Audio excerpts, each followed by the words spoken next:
à ça. Je suis tout à fait Moi, d'accord. c'est André de Moujimaï au Qatar oriental. Je refuse totalement ce que Moi, c'est Céline de Lubumbashi au Katanga. Je pense qu'on peut, en combinant les deux avis de mes précédents, trouver une solution par rapport à ça.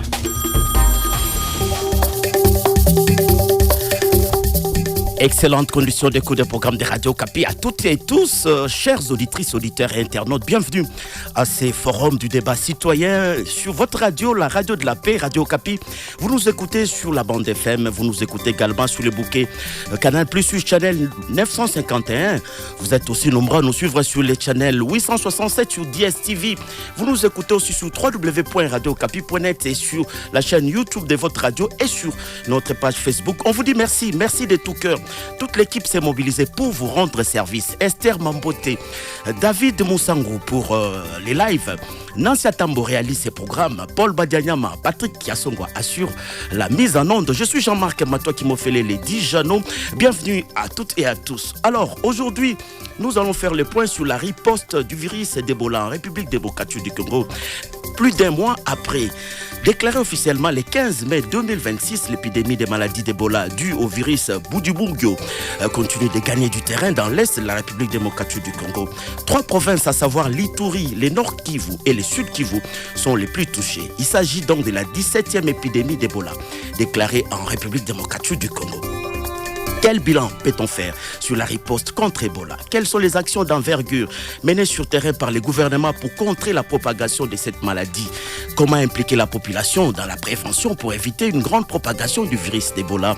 Quid du projet sur les vaccins? Comment les gouvernements s'impliquent pour éviter la propagation à grande échelle? Parole aux auditeurs, votre forum du débat citoyen aborde justement cette thématique ce mardi. Donc aujourd'hui, avec vous, chers auditeurs, auditrices, avec les porte-paroles du gouvernement, les ministres de la communication et médias, Patrick Mouyaya Katembwe, que nous recevons. Bonjour, monsieur le ministre, bienvenue. Bonjour Jean-Marc, bonjour à tous les auditeurs de Radio Okapi.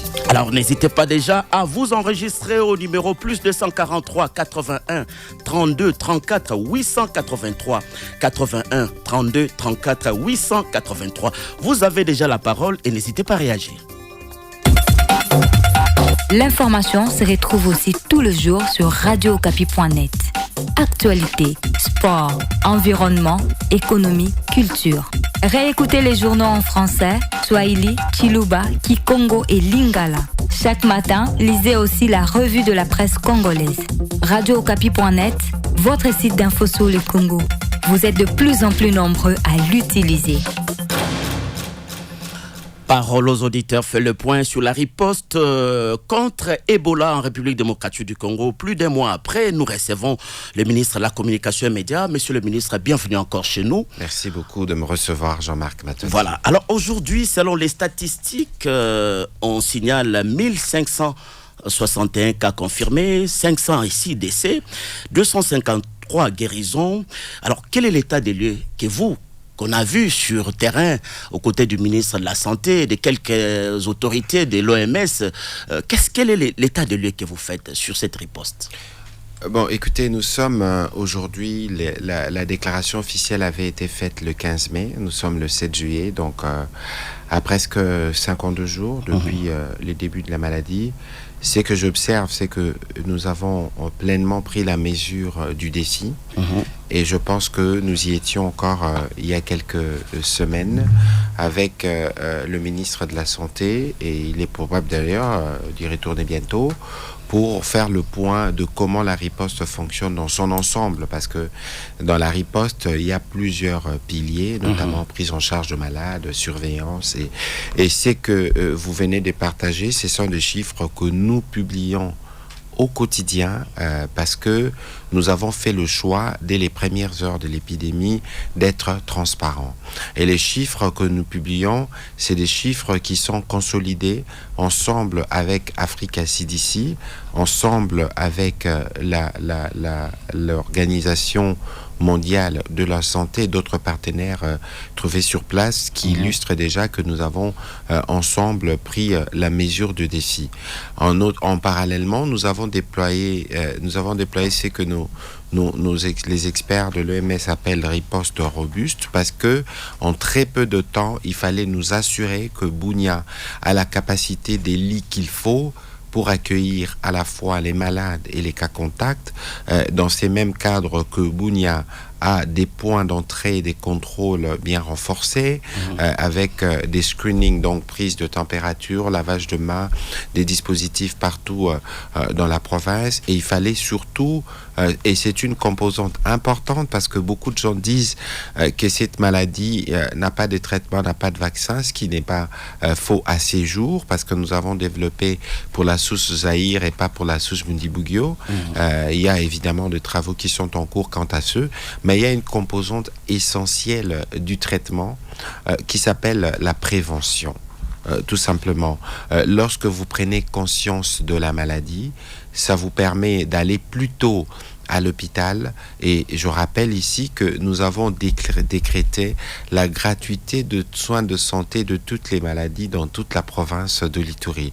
Ça veut dire que n'hésitez pas, parce qu'il y avait cette forme d'hésitation au départ. Et donc aujourd'hui, nous regardons comment les virus évoluent, mais nous regardons surtout comment les capacités mises en place fonctionnent. Si vous regardez le tableau que vous avez lu tout à l'heure, l'un des points les plus importants, c'est les taux des suivis de contact.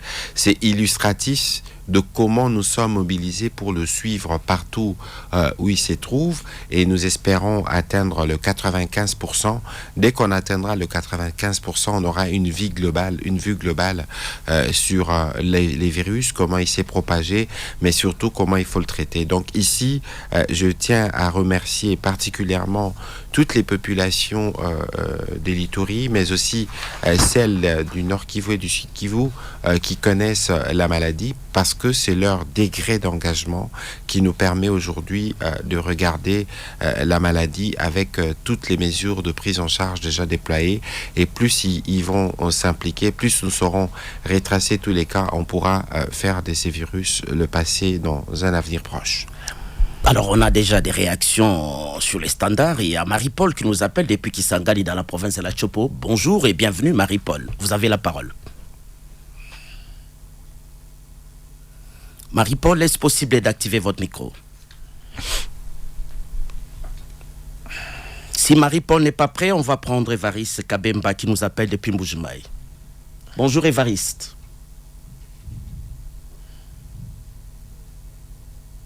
Bon, on a un petit souci avec les micros de nos intervenants. Donc, Marie-Paul, vous êtes là? Je ne sais pas si c'est Marie-Paul ou Évariste. Oui. C'est Marie-Paul. Oui, c'est Marie-Paul. Je suis en ligne. Alors, vous avez déjà la parole. Je vous ai déjà présenté. C'est depuis Kisangani que vous nous appelez.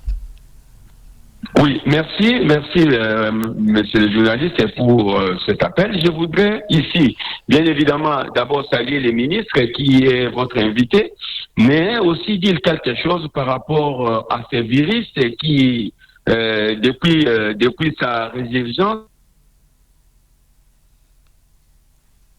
On a des soucis avec la ligne téléphonique de Marie-Paul. Prenons Évariste Kabemba depuis Mbujimaï.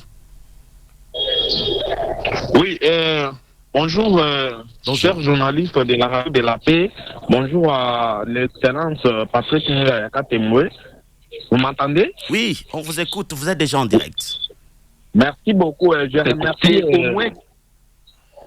remercie le ministre de la Communication, Patrick Mouyaya, pour son amour envers cette nation qui est la nôtre et pour son travail qu'il est en train de battre pour quand même un avancement meilleur de cette nation. Merci. Voilà, c'est tout. Bon, on va tenter de rejoindre Marie. Évariste, vous pouvez déjà intervenir. C'est tout pour c'est tout comme intervention? Non, je suis en ligne. Parce que vous êtes tu, si vous pouvez continuer, parce qu'on court derrière les temps, papa. Ok, merci beaucoup de la parole accordée. J'ai quelques préoccupations à soumettre à notre ministre de la Communication, M. Patrick Muyayaka-Temwe. Merci beaucoup. Concernant les virus Ebola, je vais demander à l'excellence de pouvoir me donner la date de la découverte de ces virus. Et une autre préoccupation, pourquoi n'y a-t-il jusque-là les virus, disons, les vaccins qui peut mettre un terme à ces virus. Et pourquoi ces virus tuent toujours nos compatriotes de l'Est?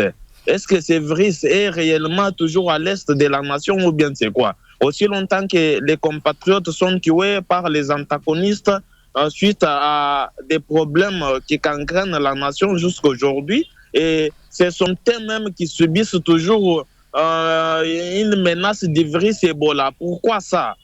Pourquoi? Qu'est-ce que l'OMS a mis en jeu pour mettre un terme? Et qu'est-ce que le gouvernement congolais est en train de spéculer pour pouvoir mettre un terme à ça? Et je voulais encore parler quelque chose. Nous avons eu la pandémie à coronavirus récemment. Il y a quasiment 6 et 4 ans qu'on a mis un terme à ça. On ne parle pas encore de la pandémie à coronavirus. Pourquoi pas ne pas mettre aussi un terme à la pandémie ou au virus Ebola qui tue toujours les compatriotes de l'Est? Je suis désolé de l'entendre chaque fois que les compatriotes sont tués par des armes et les compatriotes sont tués par le virus Ebola. On en a marre. C'est ça mes préoccupations. Merci beaucoup à l'excellence. Merci beaucoup. Merci pour votre question. Alors, on va répondre à Marie-Paul qui avait des petits soucis avec sa ligne téléphonique. Marie-Paul, bonjour et bienvenue encore. Marie-Paul, est-ce possible d'ouvrir votre micro? Oui, je suis là. Je suis en ligne. Vous m'entendez? Si vous nous écoutez, réagissez parce qu'il y a beaucoup de gens qui veulent prendre la parole. Vous avez déjà la parole. Oui, Oui. Ah, ok, je suis là. Monsieur le journaliste, j'étais en train de dire ceci que la RDC a déjà vécu dans le passé ces virus. Et en principe, si ces pays étaient un bon élève par rapport en matière d'intervention rapide devant une épidémie, devant une pandémie qui dit virus Ebola, on ne devrait pas voir les compatriotes qui sont en train de mourir comme des mouches, parce que au-delà des chiffres qu'on est en train de donner officiellement, il y a beaucoup de gens qui sont morts et parfois qui ne sont même pas comptabilisés justement pour éviter des psychoses. Alors, la leçon que nous pouvons tirer des ordres liés en matière d'endiguer bien évidemment des pandémies ou d'attaquer des maladies qui touchent la population, c'est que notre structure médicale, nos hôpitaux, nos agents soignants ne tiennent pas compte de pouvoir mener des recherches, avoir des dispositifs au cas d'urgence. Nous avons toujours dit dans ces pays, nous avons des soucis par rapport aux interventions urgentes. Et certainement que monsieur le ministre, qui est votre invité, essaye de tirer un peu, que dirais-je, de dire un peu que le gouvernement n'est pas en train de rêver, le gouvernement est en train de travailler. Mais cette intervention, nous l'avons vu, c'était une intervention tardive. C'était une intervention où on a fait des déclarations, mais sur le terrain, il n'y avait pas encore des soignants qui devraient en principe, prendre toutes les dispositions pour éviter qu'il y ait la propagation de ces virus. Et maintenant, là, et rappelez-vous, monsieur le journaliste, nous sommes dans un état où les frontières internes sont également poreuses comme les frontières externes. Est-ce qu'avec des mouvements qui ne sont pas contrôlés, on risque d'assister, bien évidemment, à une propagation si rapide de cette pandémie, parce que jusque-là, il n'y a pas encore de vaccins. Les vaccins n'existent pas encore. Il n'y a pas encore de médicaments. Tout ce que les médecins sont en train de faire là-bas, ce sont des tâtonnements où on utilise un peu des désinfectants, on utilise un peu des calmants, mais la solution n'est pas encore là. C'est ça la grande peur que nous avons, qu'on risque dans ces pays ici assister encore une fois, au-delà des guerres que nous connaissons, assister encore avec cette hécatombe de la population et bien évidemment avec, je dirais entre guillemets, avec une merci des gouvernants, parce que tout ce que les gens sont en train de dire, ce sont des choses qui disent en grande distance, au-delà du fait qu'il y a une délégation qui était sur place, mais les médecins là, vous pouvez imaginer, c'est lui qui est censé procurer, lui-même il est rattrapé par les virus, il est mort, nous connaissons la mort des médecins, et ça donne déjà une grande psychose, même nous qui sommes à Kisangani, nous disons, au-delà du fait qu'il n'y a pas de mesures, il n'y a pas tout simplement des observations ou gestes barrières, et les gens s'attroupent de gauche à droite, est-ce que cette maladie n'est pas toujours, cette épidémie n'est toujours pas ici, ces virus. Mais on risque, ce sont beaucoup de questions. Et à mon avis, ce qu'il faut faire, c'est que nous devons, le pays doit investir bien évidemment dans la recherche. Et la recherche, ça ne doit pas être politisé où on doit réunir les gens dans des bureaux climatisés, ils disent des choses. Il faudrait vraiment qu'il y ait des bons investissements au niveau des centres, au niveau des laboratoires pour faire des projections. Et surtout s'il y avait quand même au-delà... Merci beaucoup Marie-Paul. Ils sont nombreux à réagir comme vous. Merci beaucoup pour vos questions et vos préoccupations. On va quitter donc Kisangani pour nous rendre dans les Bandundu, dans la province des Bandundu, où nous attend Nkanga Lobola. Bonjour, monsieur Nkanga, si vous pouvez déjà activer votre micro. Bienvenue. Ok, merci beaucoup, messieurs les journalistes. Vraiment, pour moi, je félicite d'abord l'équipe de riposte qui est debout là-bas, en Ituri et dans cette zone qui est vraiment touchée par le virus, la maladie Ebola.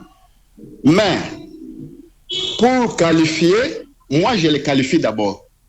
Mais dommage et pour l'accompagnement du gouvernement. Nous venons de suivre qu'il y a une grève qui se passe dans cette équipe puisqu'il dénonce qu'il n'y a pas vraiment de régularité pour le soutenir en salaire, en prime et tout consort. Vous voyez, si l'équipe commence à se lamenter comme ça, bon, comment est-ce qu'on peut évaluer très très bien le travail qui est en train de se faire? Je vais de lire aussi et je vais d'écouter que le professeur Mouyembe dit qu'attention, avec ceux qui sont guéris par cette maladie, en contact avec la relation sexuelle, ça peut aussi se transmettre. Alors, il doit y avoir des mesures préventives. Si un scientifique dénonce quelque chose, il doit y avoir un suivi qui est vraiment mis en rigueur. Or, la République démocratique du Congo a déjà cette expérience par rapport à ce virus-là. Je ne sais pas si c'est 7e fois, si 6e fois ici. 17e, si je ne m'abuse pas. C'est la 17e épidémie. Oui? 17e. Ok, merci. Ça se répète. Donc, nous sommes à mesure de comprendre tout ce qu'on peut faire pour que ça ne se répande pas là où il y a encore la population qui n'est pas encore contaminée. Bon, l'appréciation pour moi, journaliste, en tout cas, je me félicite d'abord et je suis fier d'être un Congolais. Okay. Puisque les Congolais, avant d'être soutenus, eux-mêmes, ils se soutiennent. Et je félicite aussi le monde, puisqu'il y a beaucoup d'aide, tout ça. Mais la fermeture des frontières, ça, j'accuse ça. Il ne faut pas fermer la frontière, puisque si vous fermez, ce n'est pas ça la réponse. Ce n'est pas ça entraver la propagation. Non. Mais il faut entrer en profondeur, pour chercher comment on peut arrêter définitivement la présence de cette maladie dans notre pays. Une santé là travaille très très bien. Merci beaucoup. Merci beaucoup, monsieur. Merci beaucoup, monsieur Nkanga, pour votre intervention et votre analyse. Nous quittons Bandundu-ville pour la ville, province de Kinshasa, où nous allons joindre Dr Michael Bolingo. Bonjour, docteur, et bienvenue à ces débats. Est-ce possible d'activer votre micro? Ça va comme ça? Oui, ça va. Vous êtes déjà en direct et les ministres vous écoutent. Ok, merci. Voilà, je salue les ministres qui est au studio, je salue tous les invités, tous les correspondants qui venaient de dire quand même quelque chose. Mais moi, ce que j'avais à dire, à contribuer par rapport, en premier lieu, c'est d'encourager les ministres ainsi que son équipe pour ceux ils ont eu à faire par rapport à l'évolution de là où nous sommes. Mais il y a encore d'autres choses à faire. À l'instant, je voulais proposer au ministre de renforcer la sensibilisation parce que la zone où se trouve l'épidémie, c'est un endroit où le niveau d'études est un peu trop bas. C'est-à-dire qu'il faut renforcer la sensibilisation dans des églises, dans des écoles, un peu partout là où on peut trouver une masse de la population. Parce que c'est là où, si on parvient quand même à atteindre la cible comme population, il n'y aura plus beaucoup de résistance. Alors, il y a un aspect très important, c'est que nous venons de comptabiliser au moins un certain nombre de confrères, médecins, les infirmiers et d'autres corps médicaux et paramédicaux qui sont en train de mourir dans des contextes peut-être non expliqués. Parce qu'il y a même des confrères, nous sommes en contact permanent avec nos confrères qui sont dedans, ils disent que parfois lorsqu'un médecin est malade, il n'est pas suivi comme il faut. Alors on se demande de quoi, qu'est-ce qui ne marche pas. Au-delà de ça, il y a aussi d'autres médecins qui n'ont pas la prime de risque. Je voulais que le ministre puisse nous dire qu'est-ce qu'il en pense par rapport à cet aspect-là. L'autre préoccupation, c'est que nous avions entendu qu'il y a eu des médecins qu'on a importés de l'Ouganda venir travailler au Congo. On ne sait pas s'ils sont des experts à la matière, mais il y a beaucoup de médecins, nous qui sommes ici dans la ville de Kinshasa et même en province, qui veulent aller travailler là-bas, mais on n'a pas accès. On n'a pas accès du fait que les ministres n'ont pas fait appel à nous. Et pourquoi maintenant aller importer ailleurs? Alors l'autre aspect, toujours associer les leaders locaux, les chefs coutumiers, les chefs de village, les chefs religieux, pour qu'il y ait quand même, ce renfort-là de la sensibilisation. Voilà un peu ce que je voulais ajouter. Mais toutefois, nous devons les féliciter par rapport au travail qu'ils sont en train de faire, mais aussi utiliser la main-d'œuvre congolaise parce que les Congolais sont un peu expérimentés dans cette affaire-là d'épidémie. Je dis et je vous remercie. Merci, Dr Michael Bolingo. C'est depuis Kinshasa que vous intervenez. Alors, plus 243 81 32 34 883, c'est les numéros par lesquels vous pouvez nous contacter pour qu'on vous rappelle, pour intervenir à ces débats. Parole aux auditeurs fait le point sur les bilans de la riposte contre Ebola. Plus d'un mois après, nous recevons le ministre de la Communication et Médias, Patrick Mouya, porte-parole du gouvernement. On va prendre Ornicard qui nous appelle depuis Likasi. Ornicard Banza, bienvenue dans Parole aux auditeurs. Bonjour, si vous pouvez déjà activer votre micro. Bonjour, M. Jean-Marc. Merci nécessairement pour cet accord de la parole. Bonjour à notre invité, M. Katembwe, son Excellence, M. le ministre. Je crois que particulièrement par rapport à cette propagation, moi j'estime que quelque part, avant d'éradiquer cette épidémie, il fallait commencer par d'abord stopper la propagation. Mais cette propagation, je crois que est beaucoup plus activée par la mauvaise communication et moi je pourrais dire même des récupérations politiciennes. Je m'explique. Je ne sais pas concrètement, je sais que c'est le gouvernement qui est en train de gérer et le gouvernement a toute la perception de toutes les choses ou de toute la situation. Mais vous allez vous rendre compte que chaque fois ou généralement dans mon pays, les décisions ne tombent que quand nous sommes à la veille d'une certaine manifestation de l'opposition. Même dans le régime passé, ça se faisait presque de la même façon. Alors, ce qui fait assez que certains politiciens pourront en récupérer comme si c'était une intention de couper court. Ce que moi je suis en train de condamner actuellement, c'est que dans la réalité des choses, parce qu'il s'agit d'une épidémie qui ne choisit pas les camps politiques, il serait plus important que nécessairement et l'opposition et la majorité aient la même perception sur cette épidémie pour permettre à ce que la sensibilisation soit bonne. Vous allez vous rendre compte que dans l'opposition actuellement, on estime que le gouvernement est en train d'utiliser l'épidémie comme étant une raison pour couper court à certaines manifestations, ce qui n'est pas toujours réel. Alors à ce niveau, j'aurais voulu assez que, nécessairement dans la communication, parce qu'il s'agit du ministère de la Communication qui est là, je les félicite nécessairement pour cette communication qui est d'ailleurs bonne, mais je crois qu'il faut aussi faire le tout et utiliser les leaders d'opinion, par exemple, ou entrer encore dans les zones de santé, je ne sais pas le terme qui est approprié, mais dans les zones de santé, il y a toujours des gens qui peuvent atteindre la population directement. Vous allez vous rendre compte que dans mon pays, plusieurs personnes n'ont pas une capacité intellectuelle plus élevée. Alors, si un politicien tombe là et puis il dit non, la maladie n'existe pas, et automatiquement, ça donne une autre impression. Vous allez vous rendre encore compte que dans certaines régions, jusqu'aujourd'hui, on tente encore de diaboliser le vaccin qui est mis à notre disposition par le gouvernement pour permettre à ce que nous n'ayons pas nécessairement cette continuation de cette maladie. Alors, l'unique des choses à faire, j'ai démontré que non seulement la sensibilisation, mais que la communication soit plus fiable, plus bonne et que ce soit continuel pour permettre à ce que la population ait quand même une capacité à la une pour permettre à ce que nous coupions court à cette propagation. Merci beaucoup, Ornicard Banza. C'est depuis Likasi dans la province du Haut-Katanga que vous intervenez. Plus 243 81 32 34 883, c'est le numéro par lequel vous pouvez nous joindre. Alors, monsieur le ministre Mouyaya, on va vous laisser le temps de répondre à ces différentes préoccupations. Il y a notamment Kanga de Bandundouville qui a évoqué les activités, disons les perturbations qui ont eu lieu au centre de traitement d'Ebola de Rwampara, où quelques manifestants, on va dire quelques prestataires de la riposte réclament le paiement de 2 mois d'arriérés des primes ainsi qu'une amélioration de leur rémunération, de leurs conditions de travail.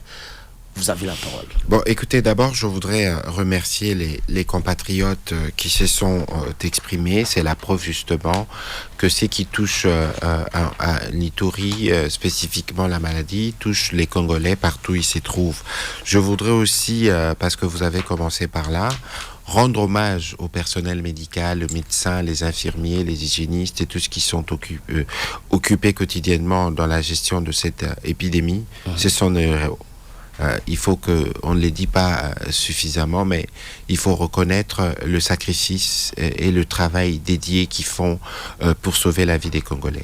Ceci dit, lorsque déjà nous vous disons que c'est des héros, lorsque nous vous disons que c'est ça des personnes qui font un travail remarquable, évidemment que nous sommes très sensibles sur les revendications, parce qu'il est inhérent dans un contexte où vous travaillez dans une telle pression, sauver des vies humaines, il est bien important que les uns les autres, lorsque leurs droits ne sont pas pleinement garantis tels qu'ils l'entendent, il faut les écouter.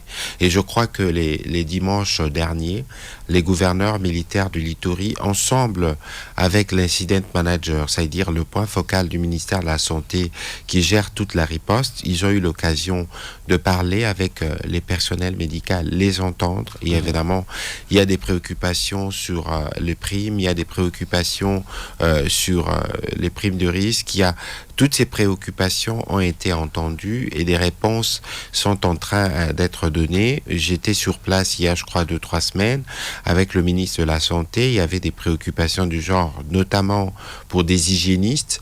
Et avec le ministre de la Santé, nous prenions les soins d'interroger tous les personnels médicaux s'ils avaient été rémunérés, s'ils avaient été payés. Certains entendaient de lettres, ils avaient reçu des codes parce qu'apparemment, pas apparemment, mais ils reçoivent leurs primes par voie bancaire, donc vous recevez des codes. Mais au-delà du personnel, évidemment, employé dans les hôpitaux, mais nous travaillons aussi avec des institutions partenaires et quels que soient les niveaux où les prestataires sont, nous voulons nous assurer que leurs intérêts sont garantis. C'est une question d'une très grande sensibilité que nous suivons. Alors, le même compatriote qui intervenait à partir de la ville de Bandundu avait dit, alerté en revenant, je crois, sur un... Monsieur Nkanga. Oui, sur ce que disait le docteur Mouyembe une fois.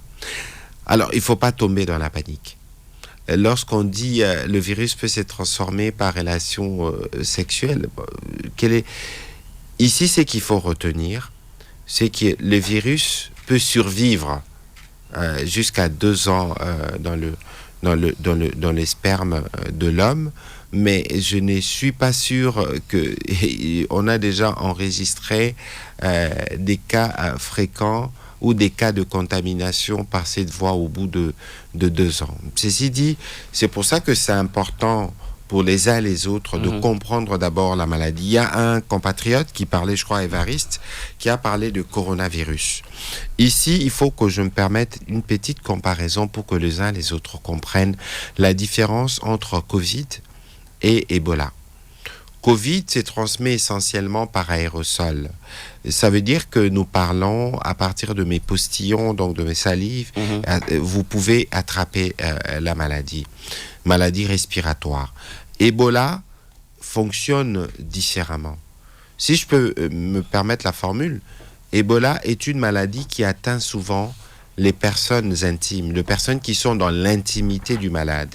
Ça veut dire les médecins, vous avez quelqu'un à parler des médecins, des infirmiers qui sont morts, évidemment, parce que ils sont dans un degré d'exposition exceptionnels parce qu'ils sont au contact des personnes malades. Je rappelle que vous ne pouvez attraper Ebola que lorsque vous êtes en contact avec les sécrétions ou les liquides d'une personne qui présente des symptômes. Donc, c'est pour ça que dans la plupart des cas que nous suivons, que nous soignons, c'était évidemment au départ beaucoup des personnels médicaux parce qu'ils étaient au contact des malades. Ensuite, les personnes qui sont à côté. Ça veut dire, vous êtes malade, c'est votre femme, c'est votre fille, c'est votre fils qui prend soin de vous. Il est superbement exposé. Et aujourd'hui, évidemment, quelqu'un parlait de la sensibilisation communautaire. Je crois que la communauté a été pleinement sensibilisée. Pourquoi on a eu beaucoup des difficultés au début de la riposte? Parce qu'il y avait une forme de méconnaissance de la maladie. Ici, nous connaissions, nous, la souche Zaïre. Et c'est cette souche pour laquelle nous avons trouvé un vaccin et un traitement qui est congolais, parce que nous avons l'expertise et l'expérience de la gestion de l'épidémie pour la souche Zaïre. La souche Bundibugyo est une souche sur laquelle on n'avait pas beaucoup fait des travaux, mais les travaux sont en cours, notamment pour arriver à trouver les traitements. Il y a une expérimentation des essais qui sont en cours, notamment avec l'OMS ou Africa CDC, pour voir les traitements des essais cliniques, pour voir ce que les traitements peuvent donner. Les vaccins viendront plus tard, mais ici, il y a toujours une dimension de recherche. J'ai entendu quelqu'un parler de ça. N'oubliez pas qu'il y avait, il y a quelques jours, la visite du président sud-africain et du président Tshisekedi. Ils ont été à l'INRB, qui est notre laboratoire de recherche biomédicale, qui était déjà à l'origine de la découverte de la maladie. Donc, ici, il est important que les uns les autres comprennent que ceux qui sont d'abord exposés à la maladie, ce sont les personnes les plus proches, premièrement. Deuxièmement, nous faisons beaucoup de sensibilisation communautaire parce que Bundibugyo ne se révèle pas tout de suite comme Ebola Zaïre avec des saignements.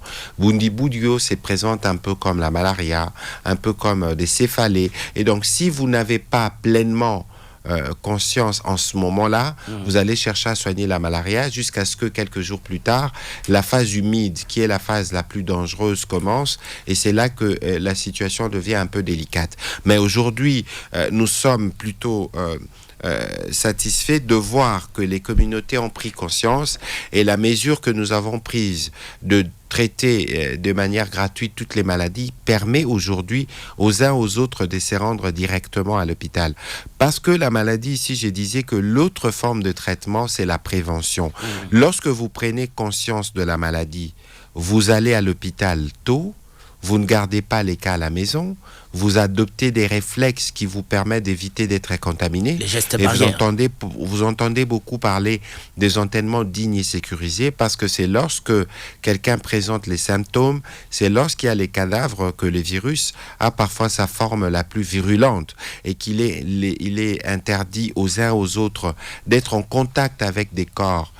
Des cadavres, même si c'est nos proches parents, parce qu'il y a des risques des contaminations. En remontant les origines de la maladie, c'est parti un peu de cette manière. Alors, quelqu'un avait posé la question, quand est-ce qu'on a découvert la maladie? Alors, je présume qu'il parle de la résurgence actuelle avec Bundibugyo. Les premiers cas ont été signalés autour de 5 mai. Et à partir de ce moment-là, toutes les habilitations ont été faites en termes de textes de laboratoire pour arriver d'abord à établir que c'est Ebola, arriver à établir la souche pour voir quel traitement proposer. Et je crois que, suivant les protocoles établis par des spécialistes, nous avons été dans le délai parce que déjà au 15 mai, nous avons déclaré officiellement l'épidémie. Nous avons déployé une riposte qui est robuste. Aujourd'hui, à Bunia, je crois que nous avons plus de 600 à 700 lits capables justement de traiter et les malades et les cas suspects. Nous avons renforcé sur place nos capacités de testing.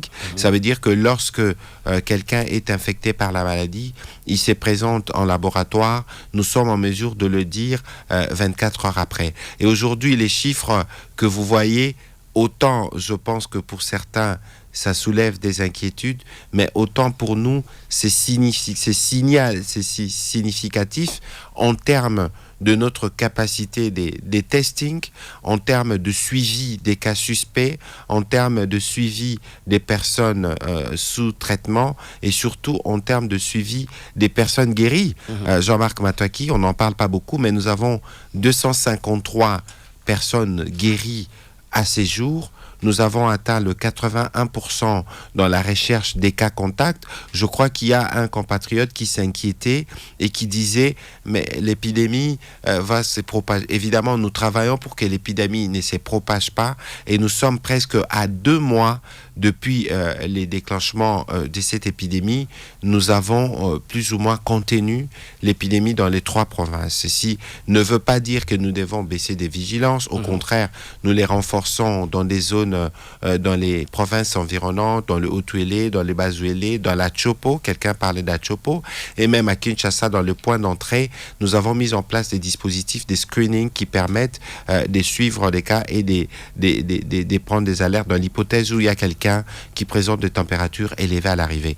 Ici, je voudrais aussi rappeler, parce qu'il y a un compatriote qui a dit, mais pourquoi seulement nos compatriotes de l'Est?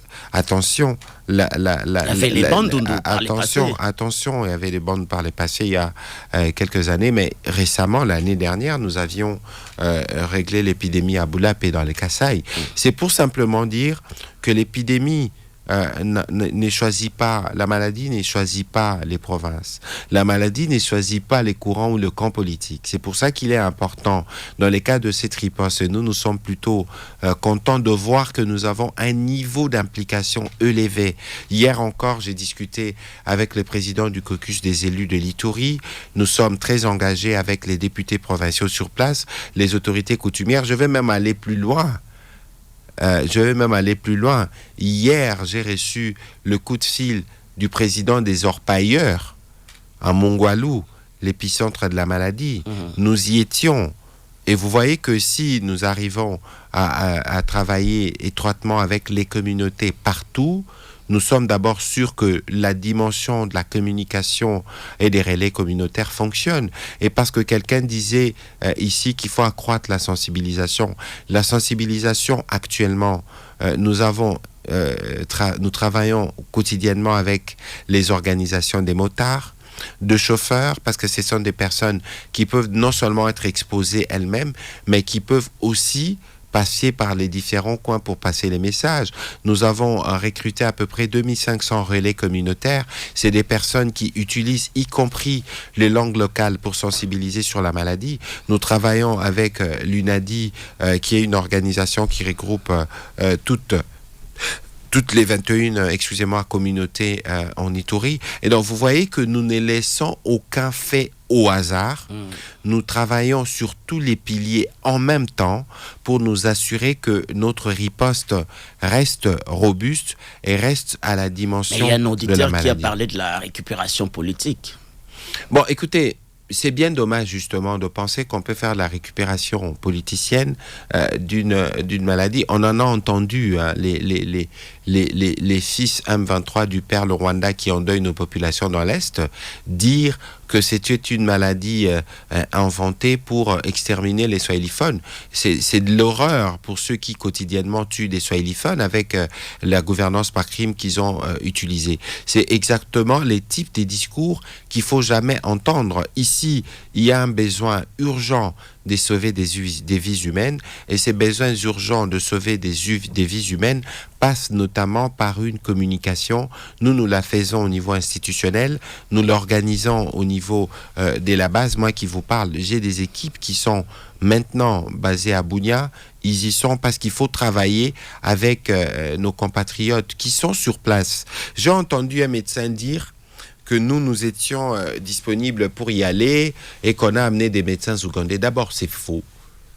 Il n'y a pas de médecins ougandais qu'on a exporté à Bunia pour traiter la maladie. Ici, je voudrais rendre hommage à nos compatriotes qui sont originaires justement de l'Ituri. Parce que c'est eux qui sont les premiers à être au devant de la riposte. J'ai été impressionné lorsque je regardais les jeunes médecins qui est à l'hôpital général de Bunia, celui qui est à l'hôpital de Mongwalou, ou encore le médecin chef des zones dans la zone de Bunia, vous voyez que nous avons en République démocratique du Congo des compétences. Et en Ituri, on a des compétences locales qui font un travail extraordinaire et c'est d'ailleurs Monsieur le ministre, on va vous retourner la parole. Il est temps pour nous de retourner au standard où il y a encore des auditeurs qui veulent prendre la parole. N'hésitez pas à appeler si vous nous écoutez. Plus de 143 81 32 34 883. Nous faisons les points sur la riposte contre Ebola avec le ministre de la Communication et Médias, porte-parole du gouvernement, Patrick Mouyaya, qui est l'invité de votre magazine. Nous allons retourner au standard pour prendre Blaise Saïdi. Blaise, bonjour et bienvenue à ces débats. Vous avez déjà la parole si vous pouvez activer votre micro. Blaise, vous êtes toujours là? Sinon, on va prendre Victor Nzouzi. Victor Nzouzi, bonjour et bienvenue. Je suis là. Bon, Blaise, c'est Blaise Allô? ou Victor? Oui, c'est Blaise. Oui. Bon, Blaise, prenez la parole. Oui, c'est Blaise. Prenez C'est la Blaise. parole. Okay. Oui, merci beaucoup. Je salue l'excellence Patrick Mouyaya.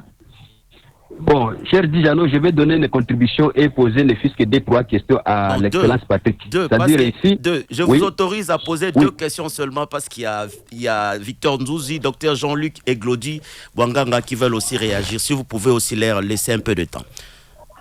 Merci. D'ailleurs, je pars bien vite à quelques questions pour laisser place à d'autres personnes. C'est très gentil. Je demande à l'excellence Patrick Mouyaya quel est le message que le gouvernement va adresser aux populations des zones touchées afin d'encourager à participer activement aux efforts de prévention et de lutte contre Ebola. Ça, c'est la première préoccupation. Et la deuxième préoccupation, où en est aujourd'hui le projet de développement d'un vaccin contre le virus Ebola des souches Boudi-Bigio?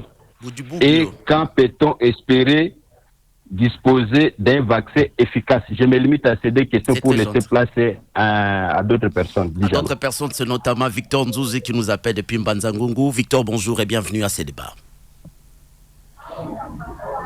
Bonjour. Vous avez déjà la parole et si vous pouvez être bref et concis. Oui, merci beaucoup pour la parole. En fait, je voulais d'abord donner une précision au ministre. Quand on parle de récupération politique, c'est lorsque le gouvernement a parlé de l'interdiction de manifestations à Kinshasa du fait du virus Ebola. Donc, il faut que le ministre soit clair là-dessus. Alors, ma question, ministre, nous parlons de prévention, nous parlons de toutes les dispositions prises. Et le bilan qu'il fait, c'est dans la zone, c'est dans la zone contrôlée par le gouvernement seulement ou de manière totale. Après, moi j'habite le village. Nous savons que c'est plus ceux qui sont les citadins qui sont plus soignés, qui sont plus pris en compte. Quelles sont les dispositions qu'on prend dans le fin fond de village? Parce que là, souvent nous constatons, on en a entendu parler, de gens qui avaient des problèmes pour déplacer les échantillons, parce qu'il n'y avait pas de moyens de transport. Et je termine par Kinshasa. Kinshasa, aujourd'hui, concrètement, quelles sont les dispositions prises?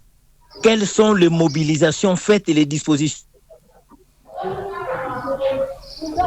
Victor, vous avez un petit souci de connexion. Là, arrivé à Kinshasa, on n'arrive pas à le faire, malheureusement.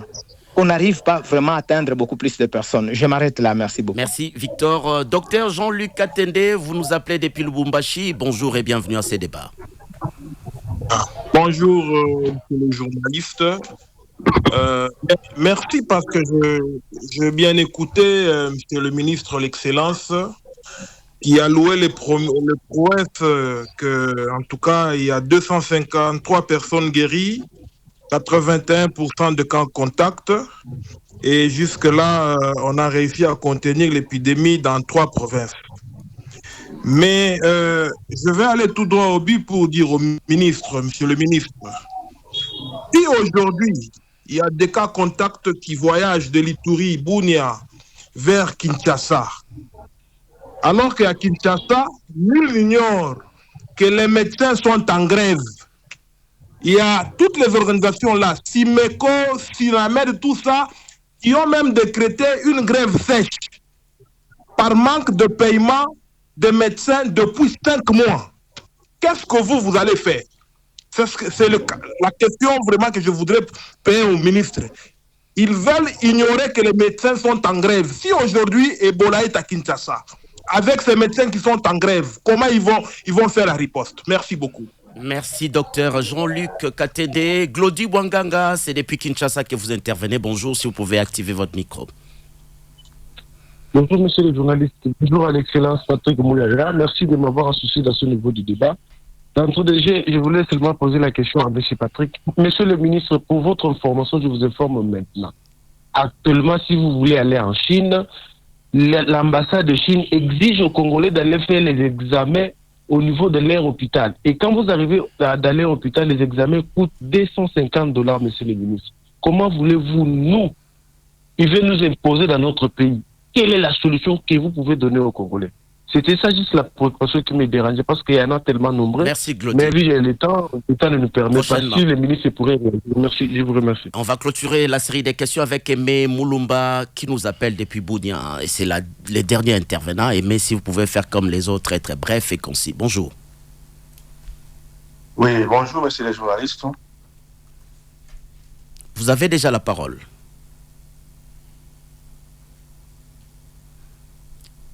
Aimé, c'est pour poser une question ou une contribution. Est-ce possible d'ouvrir votre micro? Parce qu'on est déjà vers la dernière partie de l'émission.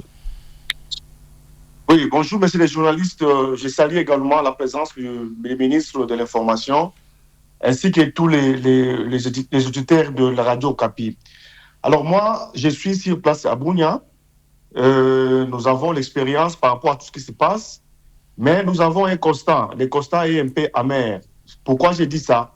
Parce qu'il y a trop souvent des victimes, des patients qui sont malades. Et puis, lorsqu'on appelle les groupes de riposte, en tout cas, il tarde à venir.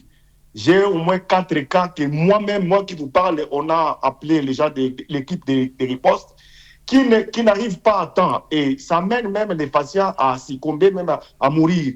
Alors, je voulais poser la question à son Excellence, au ministre de l'Information.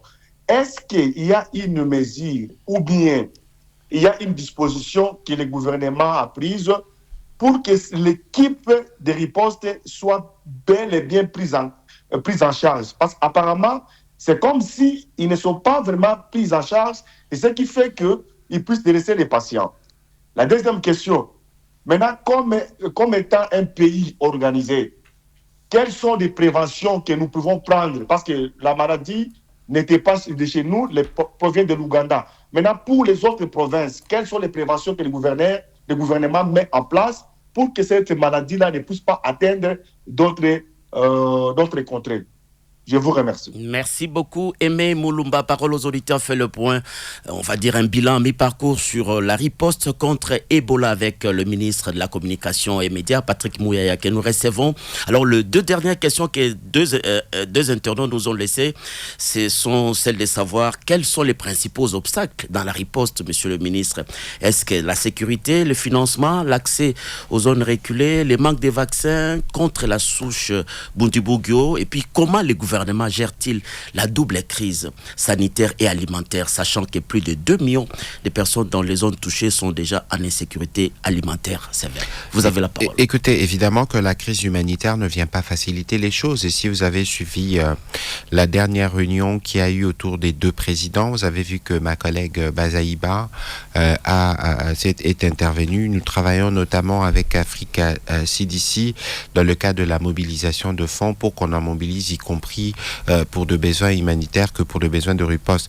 Il y a des choses qui ont été dites ici pour lesquelles je ne suis pas du tout d'accord. D'abord, premièrement, je vous ai dit tout à l'heure que nous avons été à Mongwalou. Ça veut dire qu'il n'y a aucune zone qui ne soit touchée où nous n'allons pas. À Mongwalou, je suis allé, c'était l'épicentre de la maladie, avec mon collègue de la santé.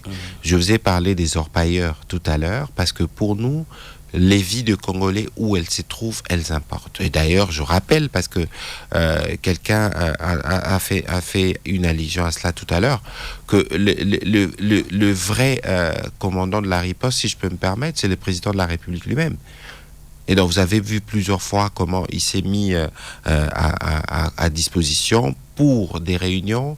Il y a une task force multisectorielle au niveau du gouvernement qui ne s'occupe pas que de la maladie, mais qui analyse aussi les conséquences de la maladie sur les emplois, sur les attractivités économiques de nos différentes provinces. Je rappelle quand même que sur la province de l'Ituri, aujourd'hui, Bunia est complètement métamorphosée avec un nouvel aéroport, avec des routes qui ont été refaites et la lumière. Et donc, il y a plein de choses qui se font parce que nous, au niveau du gouvernement, au niveau du président de la République, nous avons besoin non pas seulement de développer nos provinces, mais de leur donner des capacités.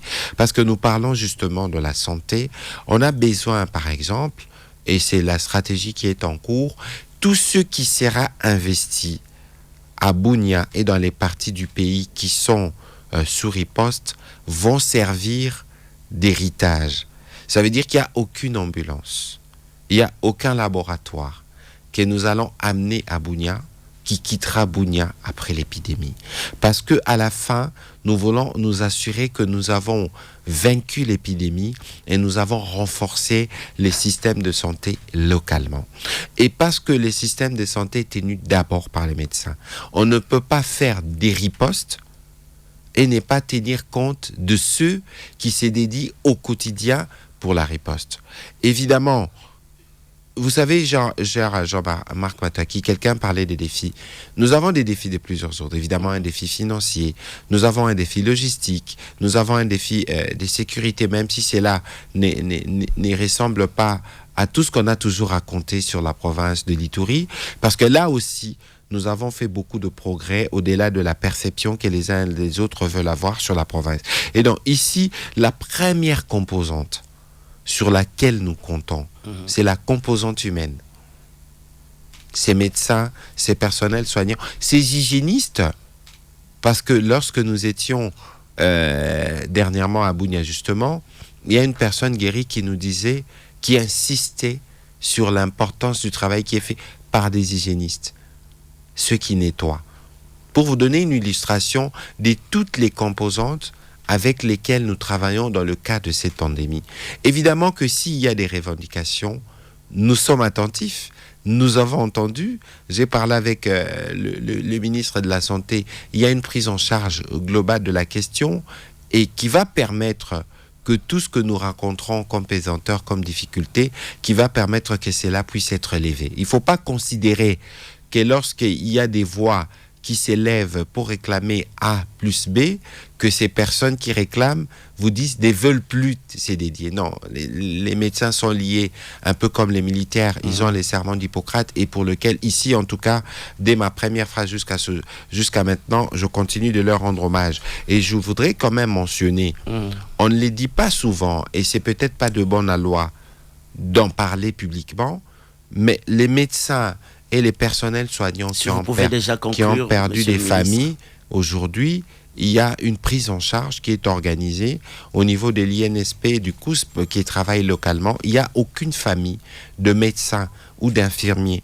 qui ne soit mort durant cette pandémie qui n'ait pas reçu la visite des autorités avec évidemment l'accompagnement nécessaire qui ne compense pas la mort mais qui prouve qu'il y a un niveau d'engagement. Et je vais terminer parce que nous avons déjà les jingles de fin en rappelant aux uns et aux autres que nous avons non pas seulement l'expérience ou l'expertise, mais que nous avons déjà mis en place une riposte qui est robuste, que nous renforçons quotidiennement, mais que nous avons davantage besoin de l'implication communautaire à la base des élus locaux, des élus nationaux, des sensibilisateurs, de motards, de chauffeurs, de orpailleurs, de mamans maraîchères, des églises, pour que nous tous nous puissions prendre conscience de la maladie et qu'on travaille à la vaincre ensemble. Voilà. Merci beaucoup, monsieur le ministre. Merci d'avoir participé à ces débats sur les bilans sur la riposte contre Ebola. Merci à toute l'équipe. Merci, monsieur le ministre Mouyaya. Merci à toute l'équipe Esther Mambote, David Moussango, Nancy Atambo, Paul Badianyama et Patrick Kiasongwa. Je suis Jean-Marc Matoa qui m'offre les Dijano. On vous invite maintenant à suivre le bulletin d'information des 10h avec Blaise Shindani Kambala.